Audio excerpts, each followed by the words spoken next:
করব। তার জন্য এখানে নিয়েছি শিলপাটাতে বেটে নিচ্ছি। তারপরে নিয়েছি এখানে পেঁয়াজ কুচি, রসুন বাটা, আলু, অনেক কিছু কেটে নিয়েছি দেখুন। এরপরে এখন আমরা সেটাকে তেল দিয়ে দিচ্ছি। তো তেলটা দিয়ে হয়ে গেছে, এখন তেলটা গরম হবে। তো আমরা তারপরে দিয়ে দেবো 2-3 কাঁচা লঙ্কা, শুকনো লঙ্কা। হ্যাঁ, শুকনো লঙ্কা দিয়ে দিচ্ছি। শুকনো লঙ্কাটা হয়ে গেলে তো আমরা দিয়ে দেবো কিছুটা তো জিরেটা দিয়ে দিলাম। জিরেটা দিয়ে দিলাম, জিরেটা হয়ে যাবে আস্তে আস্তে। কিছুটা দিয়ে দেবো আমরা এখন কুচি কুচি দিয়ে দিয়ে দিচ্ছি।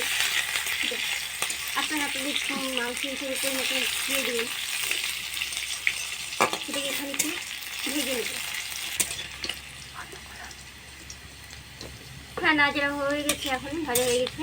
তো আমরা দিয়ে দিচ্ছি আলু। আমরা আলু দিয়ে মাংসটা খেতে খুব ভালো লাগে, তার জন্য কিছুটা আলু দিয়ে দিই।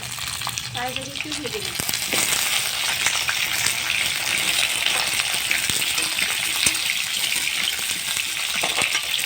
ভালো করে নাড়াচাড়া করবো।